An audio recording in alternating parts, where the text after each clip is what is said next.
আদালতের নির্দেশনার পরেও স্পষ্ট অক্ষরে ব্যবস্থাপত্র লেখার ক্ষেত্রে উদাসীন অনেক চিকিৎসক, ভুল ওষুধ সেবনের আশঙ্কা। ভুল হয়ে যায়, নাম পড়া পড়তে পারে না কেউ। অক্ষরগুলো ওনার ইচ্ছা মতো লেখে, তাতে আমরা বুঝিবে না বুঝি, উনি বুঝে যথেষ্ট। লেখার পরিবর্তন 190%-এর ভিতরে তো 5% হয়েছে। ইনসিডাল লিখলে ইন্ডেরাল চলে যেতে পারে, ইন্ডেরাল লিখলে ইনসিডাল চলে যেতে পারে। ইন্ডেরাল হলো হার্টের ওষুধ। সঠিক ওষুধ হলে আপনি ওষুধি ক্রিয়া পাবেন, আর যদি বেঠিক ওষুধ হয় তাহলে আপনি বিষক্রিয়া পাবেন। অভিযোগ পেলে ব্যবস্থা নেওয়ার হুঁশিয়ারি। 1-6263 এই নাম্বারটা দিন রাত 24 ঘন্টা হলো আসলে খোলা থাকে। তাহলে যে কেউ হলো আমাদেরকে জানাতে পারে, তাহলে আমরা ব্যবস্থা নেব। দেখছিলেন সময়ের বিশেষ শিরোনাম। দুপুরের সময় সঙ্গে আছি আমি হাফসাতুন্নেসা এবং আমি ওয়াহিদা স্বপ্না। এবার অন্যান্য শীর্ষ সংবাদ। পদ্মা সেতুতে দুর্নীতির অভিযোগ তোলার ষড়যন্ত্রকারীদের বিরুদ্ধে কি ব্যবস্থা নেওয়া হয়েছে জানতে চেয়েছেন হাইকোর্ট। 9 মের মধ্যে জানাতে হবে তদন্ত কমিশন গঠনের বিষয়েও। র্যাব পুলিশের মনোবল ভেঙে দিতে আরও আত্মঘাতী হামলার পরিকল্পনা নব্য জেএমবির। বোমা বানানোর নতুন কারিগর গড়ে তোলার চেষ্টা, সীতাকুণ্ডের আস্তানায় মিলেছে তথ্য। বঙ্গবন্ধুর খুনি নূর চৌধুরীকে দেশে ফেরত আনার বিষয়টি প্রক্রিয়াধীন।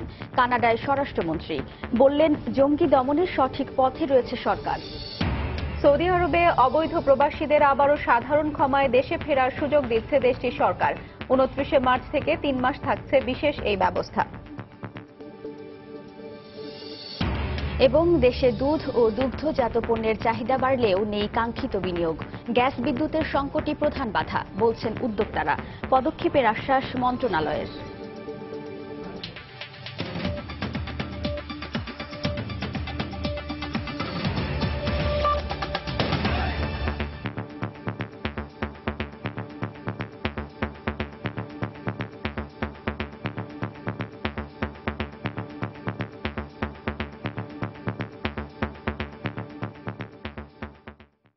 আদালতের নির্দেশনা রয়েছে, রোগীদের ব্যবস্থাপত্র লিখতে হবে স্পষ্ট এবং বড় হাতে।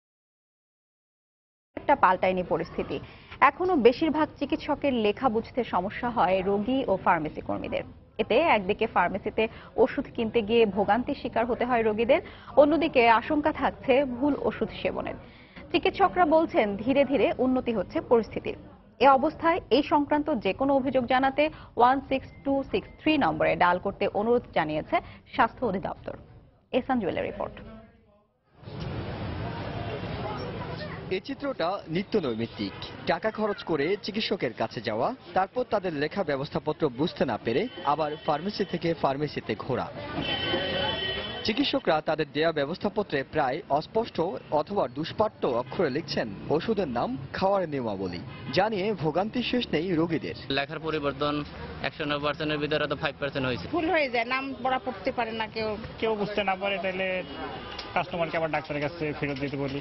অক্ষরগুলো ওনার ইচ্ছা মতো লেখে, তাতে আমরা বুঝিবে না বুঝি, উনি বুঝে যথেষ্ট। ওষুধ মানেই এক ধরনের বিষ, যেটির কাজ রোগ নিরাময় করা। কিন্তু চিকিৎসকদের অস্পষ্ট হাতের লেখা আর তা পড়তে সমস্যার কারণে প্রায় আশঙ্কা থাকে ভুল ওষুধ রোগীর হাতে চলে যাওয়ার। বিশেষজ্ঞরা বলছেন, বাংলাদেশে এমন 1.5 শতাধিক ওষুধ রয়েছে যেগুলোর একটির সঙ্গে আরেকটির নামের কাছাকাছি মিল রয়েছে। আর এক্ষেত্রে চিকিৎসকদের গাফিলতির কারণে চিকিৎসা নিতে এসে উল্টো ভুল চিকিৎসার শিকার হতে পারেন রোগীরা। AZ500 আর AR500, একইভাবে এজিন, এজিক্স, ইনসিডাল, অ্যালার্জি হলে ইনসিডাল লিখলে ইন্ডেরাল চলে যেতে পারে, ইন্ডেরাল লিখলে ইনসিডাল চলে যেতে পারে। ইন্ডেরাল হলো হার্টের ওষুধ। সঠিক ওষুধ হলে আপনি ওষুধি ক্রিয়া পাবেন, আর যদি বেঠিক ওষুধ হয় তাহলে আপনি বিষক্রিয়া পাবেন। বিভ্রান্তি এবং ভোগান্তি কমাতে 9 জানুয়ারি উচ্চ আদালতের দেয়া রায়ে বলা হয়, চিকিৎসকদের স্পষ্ট এবং বড় হাতের অক্ষরে লিখতে হবে ব্যবস্থাপত্র। 30 দিনের মধ্যে সংশ্লিষ্টদের এ বিষয়ে সার্কুলার জারি করতে বলা হয়। এই আদেশের পর নিজেদের ওয়েবসাইটে গত 7 মার্চ বিজ্ঞপ্তিও দেয় চিকিৎসকদের লাইসেন্স প্রদানকারী সংস্থা Bangladesh medical and dental council. তবে পরিস্থিতির খুব একটা পরিবর্তন হয়নি। অভ্যাস পরিবর্তন সময় লাগে। যদি তারা একটু সময় নিয়ে লেখেন, অত দ্রুত না লেখে, তাহলে আমার মনে হয় এটা স্পষ্ট হবে। আমাদের স্বাস্থ্য অধিদপ্তরে একটা কন্ট্রোল রুম আছে এবং বিশেষ করে আমাদের একটা সহজ নাম্বার আছে 1-6263। এই নাম্বারটা দিন রাত 24 ঘন্টা হলো আসলে খোলা থাকে। তাহলে যে কেউ হলো আমাদেরকে জানাতে পারে, তাহলে আমরা ব্যবস্থা নেব। এক্ষেত্রে জটিলতা এড়াতে অনেক চিকিৎসক কম্পিউটারে ব্যবস্থাপত্র লিখছেন। তবে সেখানে বানান নির্ভুল রাখতে সরকারিভাবে যদি ব্যবস্থাপত্র লেখার সফটওয়্যার সরবরাহ করা হয় তবে জটিলতা অনেক কমে আসবে বলে মনে করেন চিকিৎসক ও রোগীরা। ইহসান জুয়েল, সময় সংবাদ, ঢাকা। চলমান জঙ্গি বিরোধী অভিযানে আইনশৃঙ্খলা রক্ষা বাহিনীর মনোবল ভেঙে দিতে আরও বেশি আত্মঘাতী হওয়ার পরিকল্পনা নিয়েছে নব্য জেএমবি। সেই সঙ্গে অভিযানে বেশ কয়েকজন বোমা তৈরির কারিগর নিহত হওয়ায় বোমার নতুন কারিগর গড়ে তোলারও চেষ্টা চালাচ্ছে সংগঠনটি। সীতাকুণ্ডের আস্তানা থেকে এ ধরনের নির্দেশনা সংক্রান্ত বেশ কিছু নথিপত্রের সন্ধান পেয়েছে পুলিশ। আরও জানাচ্ছেন কমল দে। সীতাকুণ্ডের জঙ্গি আস্তানা ছায়ানেড়ে পড়ে আছে আত্মঘাতী জঙ্গিদের ব্যবহৃত লাইভ বেস্ট বোমার পাশাপাশি এই লাইভ বেস্টের বিস্ফোরণ ঘটিয়ে 16 মার্চ সকালে আত্মঘাতী দেয় এই ভবনে থাকা 4 জঙ্গি। মূলত এক একটি লাইভ বেস্টে 3 থেকে 5টি বোমা একসাথে রেখে বিস্ফোরণ ঘটানো যায়। এর আগে সাধন কুটিরে থাকা 2 জঙ্গিও ধরা পড়ার এক পর্যায়ে আত্মঘাতী বিস্ফোরণের চেষ্টা করে। অবশ্য লাইভ বেস্টটি সাধন কুটিরের ভেতরেই নিষ্ক্রিয় করা হয়। জঙ্গি আস্তানা ছায়ানিরে বোমার পাশাপাশি নব্য জেএমবির বেশ কিছু গোপন নথিপত্র পাওয়া গেছে। তাতে আইন শৃঙ্খলা বাহিনীর উপর হামলার নানা ছক এবং আত্মঘাতী হওয়ার নির্দেশনাও রয়েছে। তাদের কাছ থেকে প্রাপ্ত তথ্যের উপর ভিত্তি করে আমাদের যেটা মনে হচ্ছে তাদের আইডি মেকিং বা বোমা মেকিং যে ডিজাইন বা কনসেপ্টের একটু পরিবর্তন করেছে। আইন শৃঙ্খলা বাহিনীর উপরে হামলা করার মূল উদ্দেশ্য হলো যে পুলিশের মনে ভীতি সঞ্চার করা, পুলিশের মনোবল ভেঙে দেওয়া, যাতে পুলিশ তাদের বিরুদ্ধে যে চলমান অভিযান সেটা থেকে পুলিশ সরে আসে। মূলত ময়মনসিংহের ত্রিশালে পুলিশ ভ্যান থেকে পালিয়ে যাওয়া বোমারু মিজানের মাধ্যমে জেএমবিতে বোমা তৈরির প্রক্রিয়া শুরু হয়। এক পর্যায়ে পুরো সংগঠনে 15 থেকে 16 জন বোমা তৈরির বিশেষজ্ঞ হিসেবে গড়ে ওঠে। কিছু উপকরণ বাংলাদেশে পাওয়া যায়, কিছু উপকরণ তো অবশ্যই বিদেশ থেকে আনতে হয়। এখন সেগুলো বৈধ যে রাসায়নিক পদার্থ বা কেমিক্যালস গুলো আসে সেখান থেকে আসলো নাকি এরা আলাদাভাবে কোনো চোরাই পথে বা আনলো, সেগুলো আমরা যাচাই বাছাই করে দেখছি যে কোন জায়গা থেকে তারা সংগ্রহ করেছে এবং সেখানে আরো কেউ এর নেপথ্যে আছে কিনা, এই সবগুলো বিষয়ে আমাদের নজরদারিতে আছে। আইন শৃঙ্খলা বাহিনীর দেওয়া তথ্য অনুযায়ী হলি আর্টিজেনের ঘটনার পর থেকে দেশের বিভিন্ন স্থানের অভিযানে জেএমবির অন্তত 9 জন বোমারু নিহত হয়েছে। সর্বশেষ নব্য জেএমবিতে বোমারু ছিল 6 জন। এর মধ্যে সীতাকুণ্ডের প্রেমতলার জঙ্গি আস্তানা ছায়ানিরে নিহত আয়াত এবং রাফাত বোমারু হিসেবেই কাউন্টার টেরোরিজম ইউনিটের তালিকাভুক্ত ছিল। কমল দে, সময় সংবাদ, চট্টগ্রাম। চট্টগ্রামের সীতাকুণ্ডে নিহত 4 জঙ্গির মধ্যে কামাল উদ্দিন ও তার স্ত্রী জোবায়দা ইয়াসমিন 9 মাস আগে বাড়ি থেকে বেরিয়ে যায় বলে জানিয়েছে তাদের পরিবার। তাদের দুজনের বাড়ি বান্দরবানের নাইক্ষ্যংছড়ির বাইশারিতে। সকালে চট্টগ্রাম মেডিকেল কলেজ হাসপাতালের মর্গে লাশ শনাক্ত করে এ তথ্য জানান তাদের বাবা ও ভাই। শনাক্ত করলেও কামাল উদ্দিন ও জোবায়দার লাশ নিতে অস্বীকার করেছে তাদের পরিবার। তবে বাড়ি থেকে বেরিয়ে যাওয়ার পর ফোনে যোগাযোগ হলেও গত 4 মাস ধরে পরিবারের কারো সঙ্গে যোগাযোগ ছিল না বলেও জানান জোবায়দার বাবা নুরুল আলম। লাশ শনাক্তের পর পুলিশ তাদের থানায় নিয়ে যায়। বিভিন্ন ধরনের মানুষের মিলিয়ে দেয় সব ধরনের হাম করছে, নামাজ পর্যন্ত আনলে খুশ নল, খবর নল। অনুমানিক 4 মাস আগে পর্যন্ত আগে নিয়ে আর এই পর্যন্ত আর দেখাশোনা নাই। তাদের কারণে আজকে আমাদের ফ্যামিলিতে এ ধরনের একটা বিয়াঘাত করলো, তাই কারণ আমি দুঃখজনক হয়ে আমি এই লাশটা আমি নেব না। বঙ্গবন্ধুর খুনি নূর চৌধুরীকে দেশে ফেরত আনতে কূটনৈতিক তৎপরতা চলছে এবং এটি একটি চলমান প্রক্রিয়া বলে জানিয়েছেন স্বরাষ্ট্রমন্ত্রী আসাদুজ্জামান খান কামাল। রোববার কানাডার অটোয়ায় বাংলাদেশ হাই কমিশনের সময় সংবাদকে দেয়া একান্ত সাক্ষাৎকারে একথা বলেন তিনি। এ সময় স্বরাষ্ট্রমন্ত্রী বলেন, সন্ত্রাস ও জঙ্গিবাদ দমনে সরকার সঠিক পথেই রয়েছে। আমরা কোনো কেউকে মারার প্রচেষ্টা কোনোদিন চালাই না এবং কেউকে মারতেও চাই না। আপনারা যেখানে যত জায়গায় জঙ্গি আমরা শনাক্ত করেছি আমরা সবসময় তাকে বলছি সারেন্ডার করতে। যারা সারেন্ডার করেনি আমরা তখন যারা আবার বোমা নিক্ষেপ করছে, গুলিবর্ষণ করছে, তখন আমাদের পুলিশ আক্রমণ করেছে। জনগণ দেশকে এগিয়ে নিয়ে যেতে চায়, কাজেই এই সমস্ত মানে এই আক্রমণে এই সংগ্রামে জনগণ তাদের সঙ্গে নেই। আর যেগুলি যারা এটাগুলি করে তাদেরকে যদি কোন দেশ তাদের জঙ্গি সরকার জঙ্গি দল বলে আমাদের সেখানে বলা হয়েছে। রাজধানীতে বাড়িওয়ালা ভাড়াটিয়া নিবন্ধন কার্যক্রম শতকরা 75% শেষ হয়েছে বলে জানিয়েছে ডিএমপি। বিট পুলিশিং এর কারণে অত্যন্ত সহজেই তথ্য সংগ্রহ করা সম্ভব হচ্ছে। নগরবাসীর মন্তব্য, নিরাপত্তার জন্যই তথ্য দিচ্ছেন তারা। তবে তথ্যদাতার জাতীয় পরিচয়পত্র যাচাইয়ের সতর্কতা ও থানায় নিবন্ধন নম্বর জানিয়ে দেওয়ারও দাবি তাদের। মিজানুর রহমান খবিরের রিপোর্ট।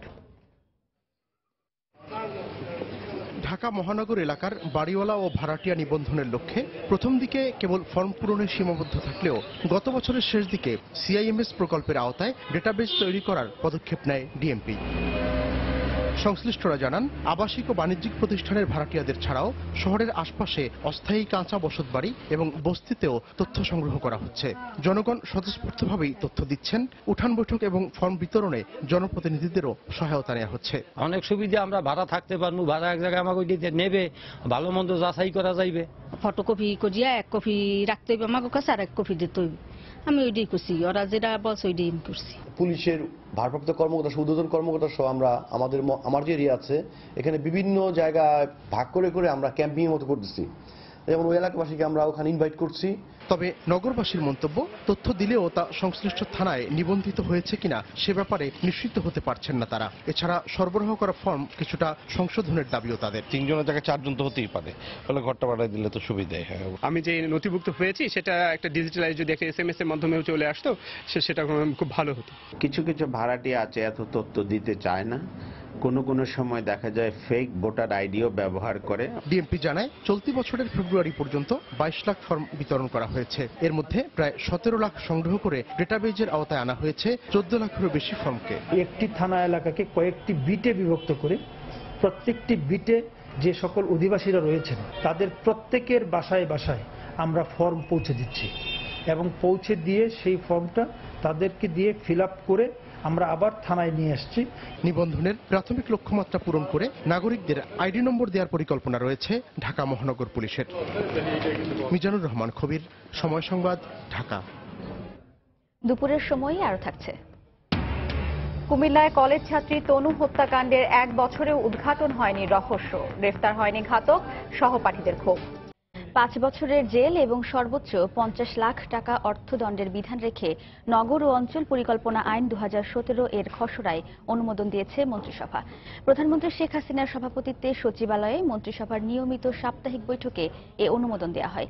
আইনে বলা হয়েছে, গৃহায়ন ও গণপূর্ত মন্ত্রীর নেতৃত্বে 27 সদস্যের একটি কমিটি গঠন করা হবে। এ কমিটির দায়িত্ব হবে নগর উন্নয়ন অধিদপ্তরকে তদারকি করা।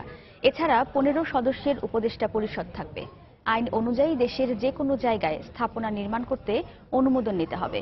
এছাড়া 25শে মার্চকে গণহত্যা দিবস হিসেবে পালনের প্রস্তাব মন্ত্রিসভায় গৃহীত হয়। বৈঠক শেষে মন্ত্রী পরিষদ সচিব মোহাম্মদ শফিউল আলম সাংবাদিকদের ব্রিফ করেন। ল্যান্ড ইউজের জন্য ছাড়পত্র নিতে হবে, সেটা হলো সকল সরকারি এবং বেসরকারি সংস্থা, প্রতিষ্ঠান ও ব্যক্তি যাহাদের কার্যক্রম প্রত্যক্ষ ও পরোক্ষভাবে নগর ও অঞ্চল পরিকল্পনা এবং ভূমি ব্যবহার ব্যবস্থাপনা তৎসংযুক্ত উন্নয়নের সহিত সম্পর্কিত সেই সকল সংস্থা, ব্যক্তি ও প্রতিষ্ঠান সমূহ উপদেষ্টা পরিষদের নিকট হইতে প্রয়োজনীয় ছাড়পত্র গ্রহণ করিবে।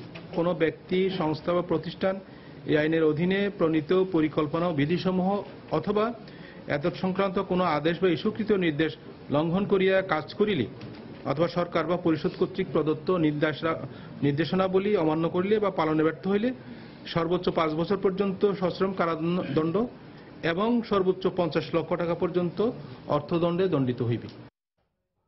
পদ্মা সেতু প্রকল্পে দুর্নীতির অভিযোগ তোলার ষড়যন্ত্রকারীদের বিরুদ্ধে কি ব্যবস্থা নেওয়া হয়েছে এবং তদন্তে কমিশন গঠন করা হয়েছে কিনা তা জানতে চেয়েছেন হাইকোর্ট।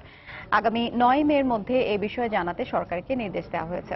রাষ্ট্রপক্ষের আইনজীবীর সময় আবেদনের প্রেক্ষিতে সোমবার এ আদেশ দেন বিচারপতি কাজী রেজাউল হক ও বিচারপতি মোহাম্মদ উল্লাহর সমন্বয়ে গঠিত হাইকোর্ট বেঞ্চ।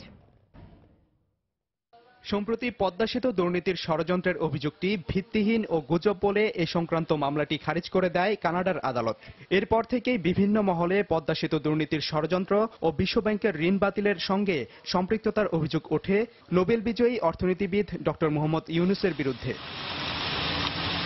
গত 15 ফেব্রুয়ারি পদ্মা সেতু দুর্নীতির প্রকৃত ষড়যন্ত্রকারীদের খুঁজে বের করতে কমিশন গঠনের নির্দেশ কেন দেয়া হবে না তা জানতে চেয়ে রুল জারি করেন হাইকোর্ট। মন্ত্রিপরিষদ সচিব, স্বরাষ্ট্র সচিব, পুলিশের মহাপরিদর্শক, যোগাযোগ সচিব ও দুদক চেয়ারম্যানকে 2 সপ্তাহের মধ্যে রুলের জবাব দিতে বলা হয়। সোমবার এ বিষয়ে 8 সপ্তাহের সময় চেয়ে রাষ্ট্রপক্ষের আবেদনের শুনানি শেষে আগামী 9 মে পর্যন্ত সময় বেঁধে দেন হাইকোর্ট। যেহেতু আর্লিয়ার ডাইরেকশন আছে একটা কমিশন গঠন করার ব্যাপারে, সে ব্যাপারে যেহেতু কোনো এখনো অগ্রগতি কোনো কিছু আমাদের কাছে আসে নাই, সে কারণেই সময় চেয়েছি যে পরবর্তী তারিখে সে বিষয়ে আমরা কোর্টকে জানাবো। সে কোর্ট সমস্ত কিছু শুনে উনি আমাদেরকে টাইম অ্যালাউ করেছেন এবং পরবর্তীতে তারিখ রেখেছেন 9/5। 2011 সালে পদ্মা সেতু নির্মাণে বিশ্বব্যাংকের সঙ্গে 120 কোটি মার্কিন ডলারের ঋণ চুক্তি হয়। তবে প্রকল্পের পরামর্শক প্রতিষ্ঠান এসএনসি লাভালিনের সঙ্গে বাংলাদেশি কর্মকর্তাদের 5 কোটি ডলার ঘুষ লেনদেনের পরিকল্পনার অভিযোগ তুলে ঋণ চুক্তি বাতিল করে বিশ্বব্যাংক। এই অভিযোগের ভিত্তিতে মন্ত্রিত্ব ছাড়তে হয় সাবেক যোগাযোগ মন্ত্রী সৈয়দ আবুল হোসেনকে। এছাড়া 2012 সালে দুদক বনানী থানায় সাবেক সেতু সচিব মোশাররফ হোসেন ভূঁইয়া সহ 7 জনের বিরুদ্ধে মামলা করলেও অভিযোগ প্রমাণিত না হওয়ায় প্রত্যেককে অব্যাহতি দেন আদালত। 2013 সালে জানুয়ারিতে সরকার নিজস্ব অর্থায়নেই পদ্মা সেতু নির্মাণের সিদ্ধান্ত নেয়। এতে মোট ব্যয় ধরা হয়েছে 28,793 কোটি 38,76,000 টাকা। সাদিকুর রহমান, সময় সংবাদ, ঢাকা। প্রয়াত রাষ্ট্রপতি জিল্লুর রহমানের 4র্থ মৃত্যুবার্ষিকীতে তার কবরে ফুল দিয়ে শ্রদ্ধা জানিয়েছেন আওয়ামী লীগ নেতারা। সকালে রাজধানীর বনানী কবরস্থানে শ্রদ্ধা জানান আওয়ামী লীগের সাধারণ সম্পাদক ওবায়দুল কাদের সহ কেন্দ্রীয় নেতারা। এ সময় তারা বলেন, জিল্লুর রহমানের মতো আদর্শ আর নিষ্ঠাবান নেতার চলে যাওয়ায় রাজনৈতিক অঙ্গনে যে শূন্যতা সৃষ্টি হয়েছে তা পূরণ হবার নয়। তার আদর্শ যুগ যুগ ধরে নেতাকর্মীদের প্রেরণা যোগাবে বলেও মন্তব্য করেন তারা। তার মতো একনিষ্ঠ, নিষ্ঠাবান, আদর্শবান, চরিত্রবান এবং একজন উদার মনের রাজনীতিক আজকাল বলতে গেলে বিরল। তার মতো নেতা যখনই আমরা রাজনৈতিক অঙ্গনে যে ভালো মানুষ খুঁজি, সেখানে আসলে জিল্লুর রহমান সাহেবের তুলনা তিনি নিজেই। ৭১-এর 20শে মার্চ বঙ্গবন্ধু শেখ মুজিবুর রহমান এক বিবৃতিতে বলেন, স্বাধীন দেশের মুক্ত নাগরিক হিসাবে বেঁচে থাকার জন্য যে কোনো ত্যাগ স্বীকার করতে বাংলার মানুষ প্রস্তুত রয়েছে। এদিন ঢাকায় ইয়াহিয়া খানের সঙ্গে প্রেসিডেন্ট হাউসে বঙ্গবন্ধুর 2.5 ঘণ্টার বৈঠক হয়। ইতিহাসের আজকের দিনটির কথা জানাচ্ছেন তরিকুল ইসলাম সৌরভ।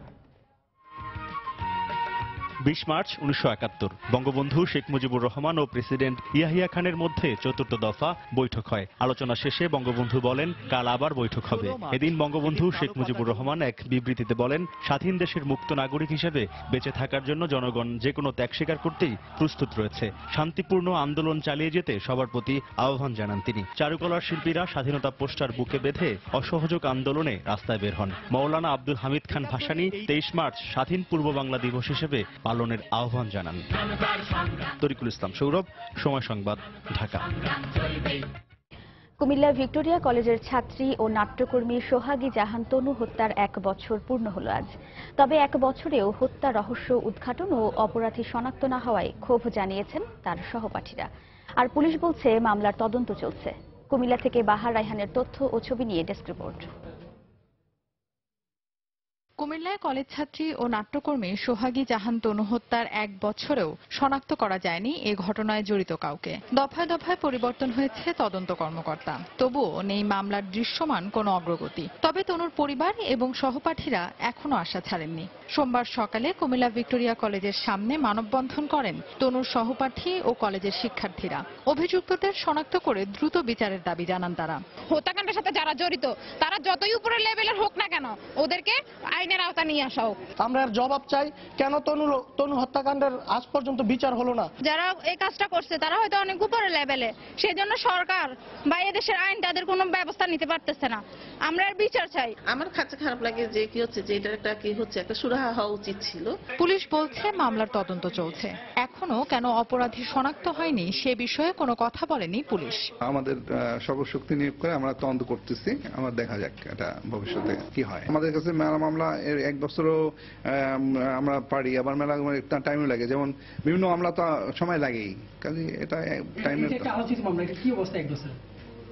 না, আমি এটা বলতে পারবো না, এটা তদন্ত চলতেছে। 2016 সালের 20 মার্চ কুমিল্লা সেনানিবাসের ভেতরের একটি জঙ্গল থেকে ভিক্টোরিয়া কলেজের ছাত্রী তনুর মরদেহ উদ্ধার করা হয়। পরের দিন তার বাবা ইয়ার হোসেন বাদী হয়ে অজ্ঞাতনামা কয়েকজনকে আসামি করে কোতোয়ালি মডেল থানায় মামলা করেন। ডিএনএ পরীক্ষায় 3 ধর্ষণকারীর আলামত পেলেও আইন শৃঙ্খলা রক্ষা বাহিনী দীর্ঘ 1 বছরে ঘাতকদের শনাক্ত এবং গ্রেফতার করতে পারেনি।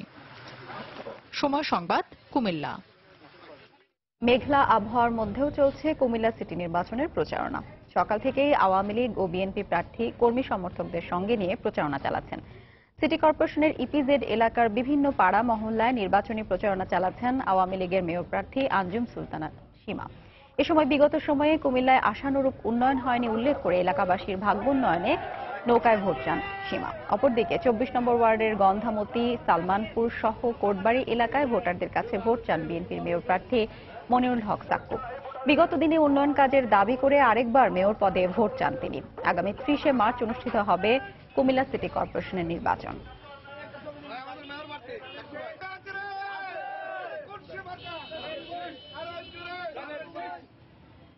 আমি সকলের জন্য কাজ করতে চাই, আমাকে কাজের সুযোগ করে দেন। আমি আপনাদের কাছে নৌকার জন্য ভোট চাইছি।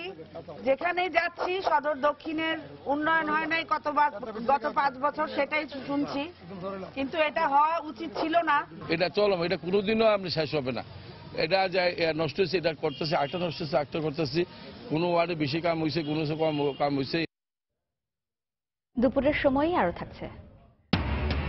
গাইবান্ধায় কর্মসংস্থান কর্মসূচিতে অনিয়মের অভিযোগ খোদ জনপ্রতিনিধিদের বিরুদ্ধেই। তালিকা করায় নিয়ম না মানায় ক্ষতিগ্রস্ত হচ্ছেন হতদরিদ্ররা। সৌদি আরবে অবৈধভাবে বসবাসরত প্রবাসীদের সাধারণ ক্ষমায় আবারও দেশে ফেরার সুযোগ দিতে যাচ্ছে দেশটির সরকার। সৌদি যুবরাজ মোহাম্মদ বিন নায়েফ আল সৌদ রোববার এক বিবৃতিতে এই তথ্য নিশ্চিত করেছেন। 29 মার্চ থেকে 3 মাস পর্যন্ত এ সুযোগ দেওয়া হবে বলে জানান তিনি। সৌদি আরব থেকে আরও জানাচ্ছেন আরিফুর রহমান। জাতি হবে অপরাধ মুক্ত এমন প্রতিপাদ্য সামনে রেখে সৌদি আরব সরকার তার দেশে বসবাসরত অবৈধ প্রবাসীদের আবারও সাধারণ ক্ষমায় দেশে ফেরার সুযোগ দিতে যাচ্ছে। সম্প্রতি দেশটির সরকার এ সংক্রান্ত নতুন নীতিমালা প্রণয়ন করে। সেখানে অবৈধ প্রবাসীদের পাশাপাশি আইন ভঙ্গকারী শ্রমিকরা চলতি মাসের 29 তারিখ থেকে 90 দিনের মধ্যে সাধারণ ক্ষমার আওতায় দেশে ফিরতে পারবেন। রোববার সৌদি যুবরাজ মোহাম্মদ বিন নায়েফ আল সৌদ এক রাষ্ট্রীয় বিবৃতিতে এই ঘোষণা দেন। অবৈধ প্রবাসীদের বৈধভাবে বসবাসের সুযোগ করে দিতে সব ধরনের সহযোগিতা দেওয়ার কথাও জানান তিনি। সৌদি যুবরাজ বলেন, যারা সৌদি আরবের আইন কানুনের প্রতি শ্রদ্ধাশীল থেকে বৈধভাবে থাকতে চাইবে তাদের পাশে দাঁড়াবে সৌদি সরকার। অবৈধ অভিবাসীদের মধ্যে যারা নিজ দেশে ফেরত যেতে চাইবে তাদের সব ধরনের সহযোগিতা দেওয়ার প্রতিশ্রুতি দেন যুবরাজ মোহাম্মদ বিন নায়েফ। সৌদি সরকারের এমন সিদ্ধান্তে স্বস্তি প্রকাশ করেছে সেখানে বসবাসরত প্রবাসী বাংলাদেশিরা। আমরা যারা বিভিন্ন কারণবশত এই দেশে অবৈধ হয়ে গেছি এবং সৌদি সরকার এই সাধারণ ক্ষমা করেছে, আমরা এই সাধারণ ক্ষমা দিয়ে সুদৃষ্টি দিয়ে আমরা যারা নিজের দেশে যেতে চাই তারা যেতে চাই তারা অতি শীঘ্রই চলে যেতে পারে। এই সুযোগ গ্রহণ করার জন্য আমি আহ্বান জানাই যে হয়তো তারা এই সুযোগটি গ্রহণ করলে তাদের অতিরিক্ত জেল জরিমানা ছাড়াই তারা দেশে ফিরে যেতে পারবেন। আউটপাসের সুযোগ দিতেছে, আপনারা যে কেউ যদি অবৈধভাবে থাকিয়ে থাকেন এই সুযোগ গ্রহণ করিতে পারেন। দেশে যাওয়ার চেষ্টা যদি করে তারা দেশে যাবে আউটপাস নিয়ে, এবং এই দেশে যারা আবার বৈধ হইয়া থাকার চেষ্টা করে তারা বৈধ হওয়ার সুযোগ গ্রহণ করে। এর আগে 2013 সালের নভেম্বরে দেওয়া সাধারণ ক্ষমার সুযোগ নিয়েছিল 7 লাখেরও বেশি প্রবাসী বাংলাদেশি। সৌদি আরবের তথ্য মন্ত্রণালয়ের পরিসংখ্যান অনুযায়ী দেশটিতে 20 লক্ষাধিক বাংলাদেশি প্রবাসী রয়েছেন, যাদের অনেকেই অবৈধভাবে বসবাস করছেন। আরিফুর রহমান, সময় সংবাদ, সৌদি আরব। দেশে প্রতি বছরই বাড়ছে দুগ্ধ ও দুগ্ধজাত পণ্যের চাহিদা, তবে সে তুলনায় কাঙ্ক্ষিত বিনিয়োগ হচ্ছে না এ খাতে। উদ্যোক্তারা বলছেন, বিনিয়োগ ও উৎপাদন ঘাটতি দূর করার পথে প্রধান বাধা গ্যাস বিদ্যুতের অভাব। মৎস্য ও প্রাণী সম্পদ মন্ত্রণালয় বলছে, দুগ্ধশিল্পের বিকাশ ও বিনিয়োগকারীদের উৎসাহিত করতে আমদানি শুল্ক বাড়ানো সহ নানা পদক্ষেপের পরিকল্পনা নেওয়া হচ্ছে। শুভ খানের রিপোর্ট। 1973 সালে সরকারিভাবে পাবনা, টাঙ্গাইল, মাদারীপুর, মানিকগঞ্জ ও ঢাকা এই 5 জেলাকে দুধ উৎপাদনের জন্য অগ্রাধিকার প্রাপ্ত এলাকা হিসেবে নির্ধারণ করা হয়। এর পরের বছর প্রতিষ্ঠিত হয় বাংলাদেশ দুগ্ধ উৎপাদনকারী সমবায় ইউনিয়ন মিল্ক ভিটা। মূলত তখন থেকেই দেশে বৃহদাকারে দুধের উৎপাদন ও বাজারজাতকরণ শুরু হয়। বর্তমানে দৈনন্দিন চাহিদা পূরণের পাশাপাশি বাণিজ্যিকভাবে বেকারি ও আইসক্রিম শিল্পে ব্যবহার হচ্ছে দুধ ও দুগ্ধজাত পণ্য। প্রায় 30 থেকে 40 হাজার কোটি টাকার দুগ্ধজাত পণ্যের অভ্যন্তরীণ বাজারে মিল্ক ভিটার পাশাপাশি আছে বেসরকারি আরো 12 থেকে 14টি প্রতিষ্ঠান। তবে গ্যাস বিদ্যুতের সমস্যা ও গুঁড়া দুধ আমদানিতে শুল্ক কমানোর কারণে প্রতিযোগিতায় পড়ে এ খাতে কাঙ্ক্ষিত বিনিয়োগ হচ্ছে না বলে মনে করেন উদ্যোক্তারা। ইম্পোর্টের এই ডিউটি স্ট্রাকচারটা কমতে কমতে এখন 31%-এ নেমে গেছে। আগে ছিল এটা 52%-এ। দেশে উৎপাদিত যে দুধ সেটা বিশ্বের দুধের বাজারের সাথে কম্পিট করতে পারছে না। যারা ডেইরি প্রসেসর ওয়ান স্টপ সার্ভিসে তাদের যদি গ্যাস লাইন সংযোগ দেয় আর হচ্ছে যে বিদ্যুতের কানেকশনগুলো ইজি করে দেয় তাহলে হচ্ছে যে আরো ইনভেস্ট করতে পারবে। বর্তমানে অভ্যন্তরীণ চাহিদা মেটাতে বছরে 65 থেকে 70 হাজার মেট্রিক টন গুঁড়া দুধ আমদানি করতে হয়। মৎস্য ও প্রাণী সম্পদ প্রতিমন্ত্রী বলছেন, দুগ্ধ শিল্পের টেকসই উন্নয়নে গুঁড়া দুধ আমদানি নিরুৎসাহিত করার ব্যাপারে চিন্তা ভাবনা চলছে। আমরা এটাকে প্যাট্রোনাইজ করছি যে আমাদের আমদানিটা কমুক এবং আমাদের আভ্যন্তরীণ উৎপাদনটা বাড়ুক। শুল্ক যদি বাড়ানো হয়, তারা উৎপাদনে যদি আরো বেশি সুযোগ পায় তাহলে তাদেরকে সেই সুযোগটি দেওয়ার আমরা চেষ্টা করব। দুগ্ধ শিল্প সংশ্লিষ্টদের দাবি, দেশে প্রতি কেজি গুঁড়া দুধ উৎপাদনে ব্যয় হয় 310 থেকে 315 টাকা। বিপরীতে প্রতি কেজি গুঁড়া দুধ আমদানিতে ব্যয় হয় 295 থেকে 305 টাকা পর্যন্ত। তাই আমদানি শুল্ক বাড়ানোর পাশাপাশি পর্যাপ্ত জ্বালানি সরবরাহের নিশ্চয়তা দিয়ে বিনিয়োগকারীদের দুগ্ধ খাতে বিনিয়োগে আকৃষ্ট করা গেলে আগামী কয়েক বছরের মধ্যেই আমদানি নির্ভরতা কাটিয়ে ওঠা সম্ভব বলে মনে করেন উদ্যোক্তারা। শুভ খান, সময় সংবাদ, ঘোড়াশাল, নরসিংদী। বিএনপি মহাসচিব মির্জা ফখরুল ইসলাম আলমগীর বলেছেন, ক্ষমতায় টিকে থাকতে সরকার জঙ্গিবাদ নিয়ে ভয়াবহ খেলায় মেতেছে। সকালে ঢাকা রিপোর্টার্স ইউনিটি মিলনায়তনে এক আলোচনা অনুষ্ঠানে বক্তব্য রাখেন তিনি। এ সময় রাজধানীর রাশকোনার ঘটনার পর হানিফের আটক ও মৃত্যু নিয়ে তার পরিবারের নাকি র্যাবের দাবি সত্য তা খোলাসা করতে স্বরাষ্ট্রমন্ত্রীর কাছে ব্যাখ্যা দাবি করেন ফখরুল। বলা হচ্ছে হানিফকে বাংলাদেশ র্যাব হেডকোয়ার্টার্সের পাশে যে বিস্ফোরণ হয়েছে তার কয়েক ঘন্টা পরে তাকে সন্দেহজনকভাবে গ্রেপ্তার করা হয়েছে। পরিবার বলছে তাকে 27শে ফেব্রুয়ারি র্যাবের লোকেরা তাকে তুলে নিয়ে গেছে। আমার প্রশ্ন, আমি অত্যন্ত স্পষ্টভাবে ব্যাখ্যা দাবি করছি স্বরাষ্ট্রমন্ত্রীর কাছে, কোনটি সত্য? র্যাবের যে ব্যাখ্যা সেটি সত্য নাকি পরিবারের দাবি সত্য?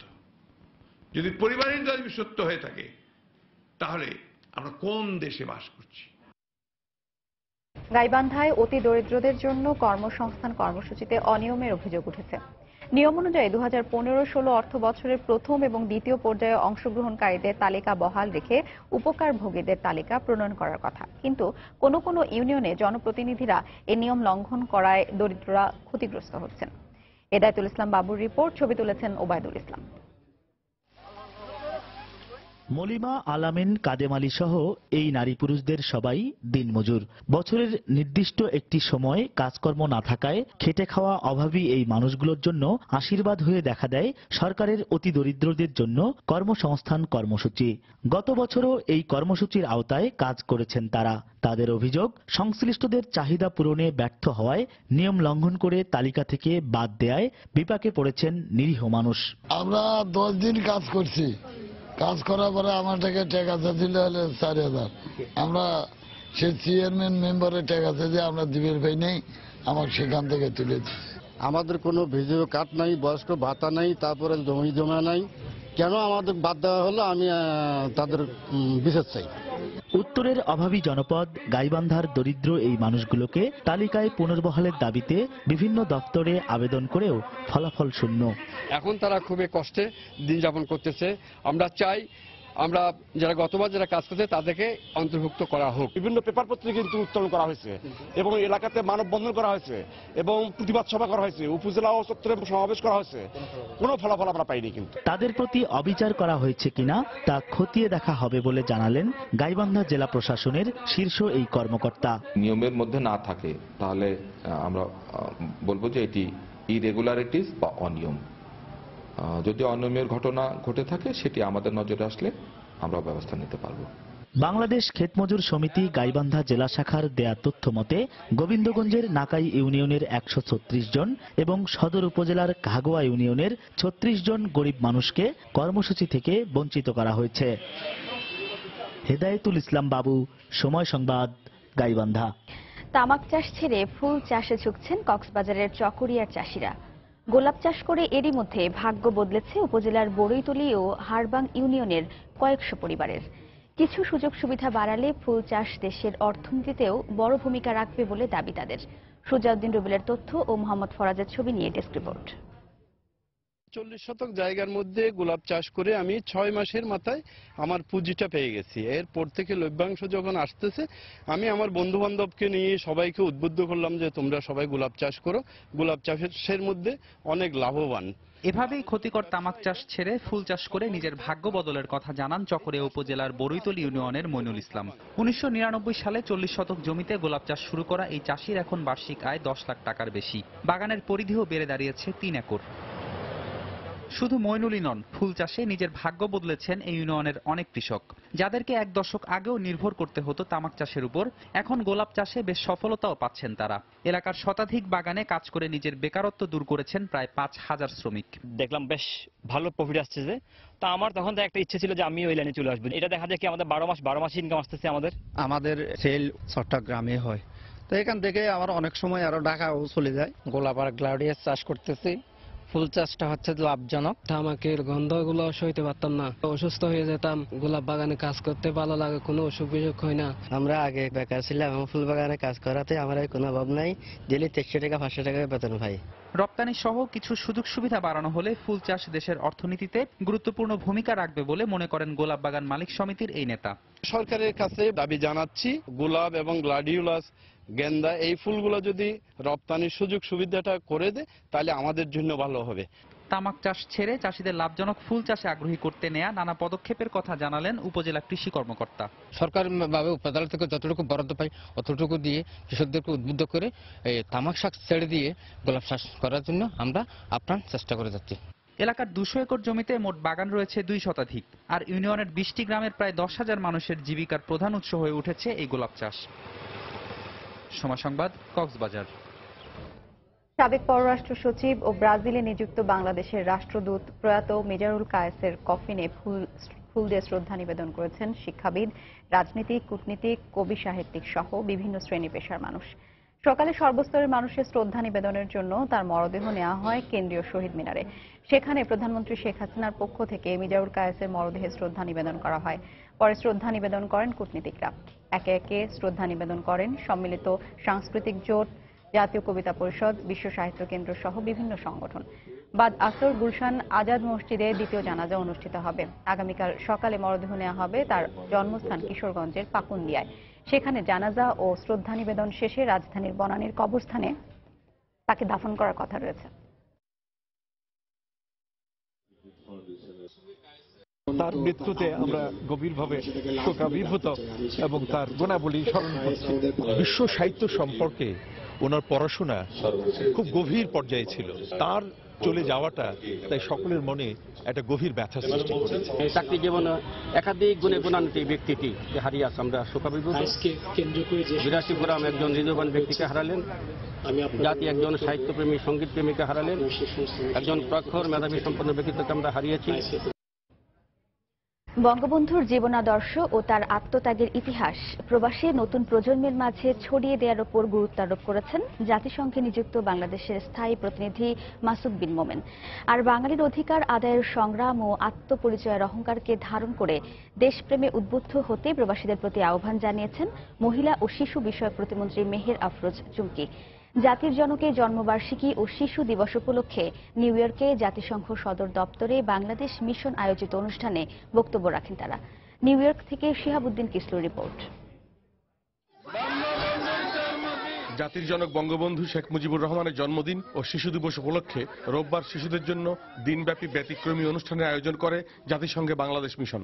এতে বঙ্গবন্ধুর ওপর প্রামাণ্যচিত্র, চিত্রাঙ্কন প্রতিযোগিতা, দেশাত্মবোধক গান ও কবিতায় মিশনের বঙ্গবন্ধু অডিটোরিয়াম হয়ে ওঠে এক টুকরো বাংলাদেশ।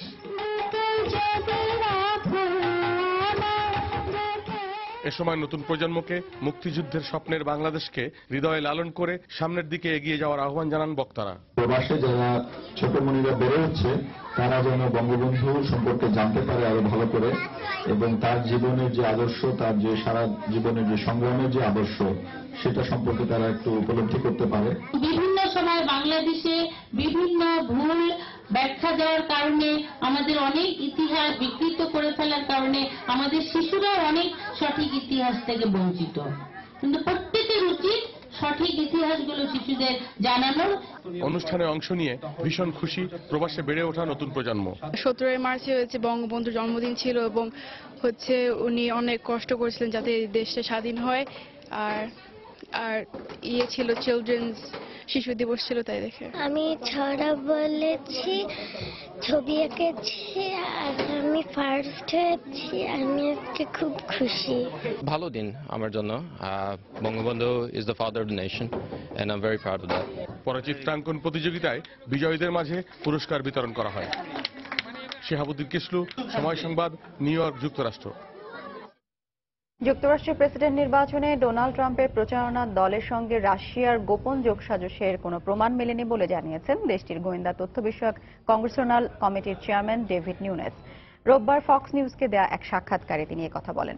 সোমবার কেন্দ্রীয় গোয়েন্দা সংস্থা FBI এর পরিচালক জেমস কোমির এই কংগ্রেসনাল প্যানেলের সামনে হাজির হওয়ার কথা রয়েছে। নির্বাচনী প্রচারণা চলাকালীন রাশিয়ার সঙ্গে ট্রাম্পের যোগাযোগ হয়েছিল কিনা এ বিষয়ে ওই কমিটিতে আইন প্রণেতাদের প্রশ্নের মুখোমুখি হবেন কোমি।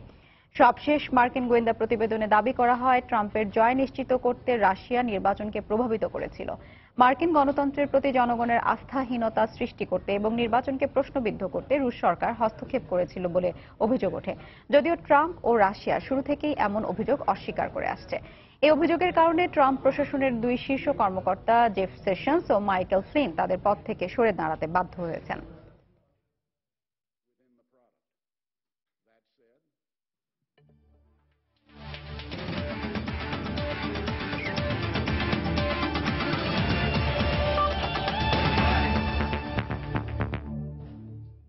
শ্রীলঙ্কার বিপক্ষে পিসারা ওভালে ঐতিহাসিক টেস্ট জয় বাংলাদেশের ক্রিকেটকে আরও অনেক দূর এগিয়ে নেবে। পাকিস্তানের বিপক্ষে মুলতানে ও ফতুল্লায় অস্ট্রেলিয়ার বিপক্ষে জয় খুব কাছে এসেও টাইগারদের তাঁবুতে ধরা দেয়নি। এবার নিজেদের ১৭তম টেস্টে গোটা জাতিকে আনন্দে ভাসানো মুশফিক সাকিবদের হাত ধরে ভবিষ্যতে বাংলাদেশের ক্রিকেট উঠবে সাফল্যের চূড়ায়, এমনটাই মনে করেন দেশের ক্রিকেট বিশ্লেষকরা। আরও জানাচ্ছেন সজল মিত্র রিচার্ড। ১০১তম টেস্টটাও যদি আবার জিতি একই রকম ভাবে আমাদের সবারই ভাল লাগবে। ১০০তম ম্যাচ আমরা সবাই আপ্লুত যে আমরা ম্যাচ জিতেছি, আনন্দ পেয়েছি, এবং এটা অবশ্যই আনন্দের ব্যাপার যে একটা হিস্ট্রি। এই জয় আমাদের এই বাধাগুলোকে কাটিয়ে সামনের দিকে এগোতে অবশ্যই সাহায্য করবে।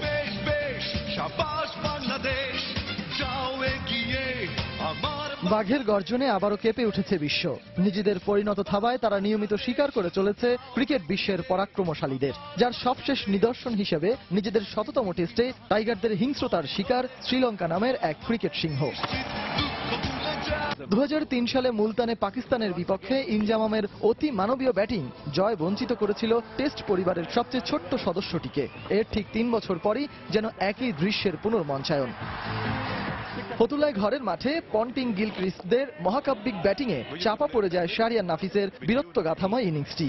যদি সেই ম্যাচগুলোতে জয় আসতো তাহলে টেস্ট ক্রিকেটের মানদণ্ডে সাফল্যের সিঁড়ি বেয়ে আজ হয়তো অনেক ওপরে থাকতো টাইগাররা।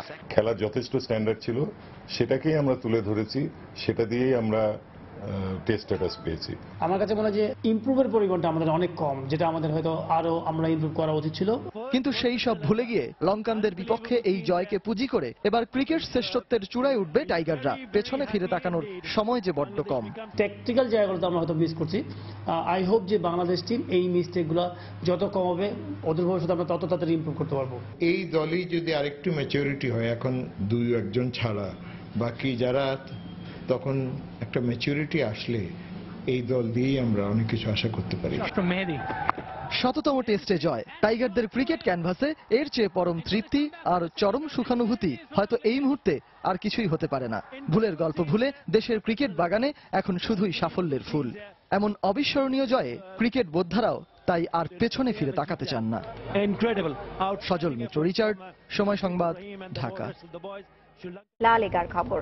লা লিগায় জয়ের ধারায় ফিরেছে বার্সেলোনা। মেসির জোড়া গোলে ভ্যালেন্সিয়াকে 4-2 গোলে হারিয়েছে কাতালানরা।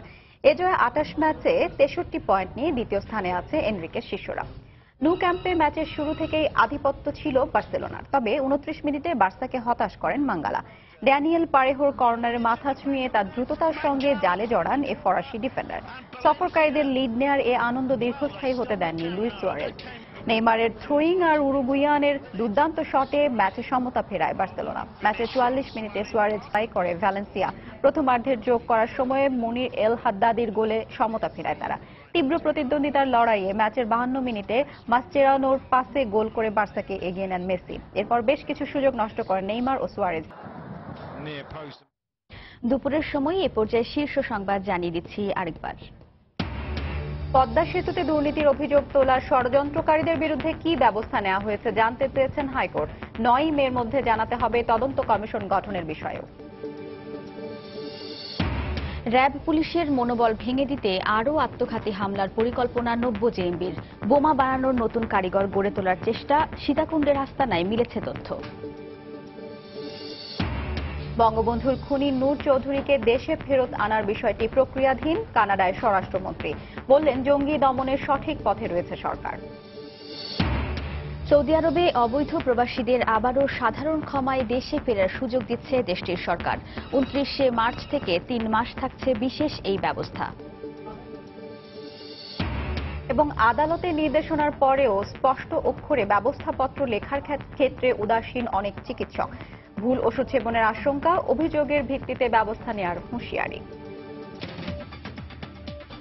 এ ছিল দুপুরের সময়। যে কোনো খবর পেতে ভিজিট করুন সময়নিউজ.tv আর সঙ্গে থাকুন সময়।